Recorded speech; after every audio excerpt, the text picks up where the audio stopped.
So that is one of the perennial challenges as a regional leader.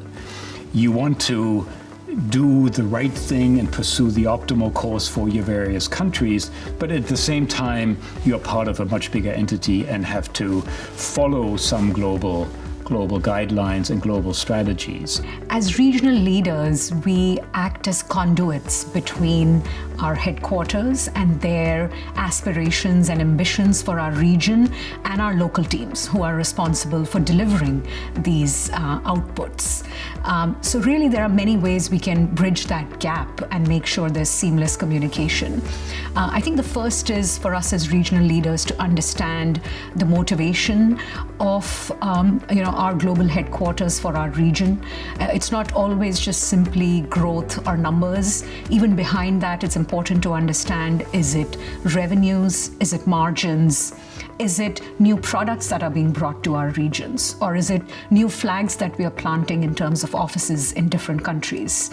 So I think understanding the nuances of what is it about the Asian story or our story in our respective region that will excite the headquarters, get the board motivated about our region is very important. So when you operate in the region, there are a couple of things as a business that one needs to be very, very aware of.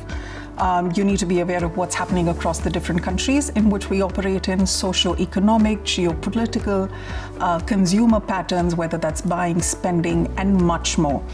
So for a regional leader, I think what's important is that you are the bridge between headquarters and also to the region. The premise is that firstly, you must have the trust and the understanding of your team below you, especially when in Asia you got diverse cultures, diverse ethnicity, and diverse employees. I think the second important way for us to bridge this gap between HQ and leadership is to expose our global leadership to our local markets. They often don't fully understand the challenges or fully appreciate the operating challenges in our local markets. So apart from introducing them to local customers and clients, also expose them, I think, to L-2 leadership, to your junior managers, etc. Maybe will be helpful in them appreciating the local market dynamics such as competition, pricing, market positioning, etc., which are very important for regional success. At the same time, you need to educate our headquarters on what happens now on the ground, the practical realities, because strategy is not a one-size-fits-all. You need to really customize it. And so to align and educate headquarters is important.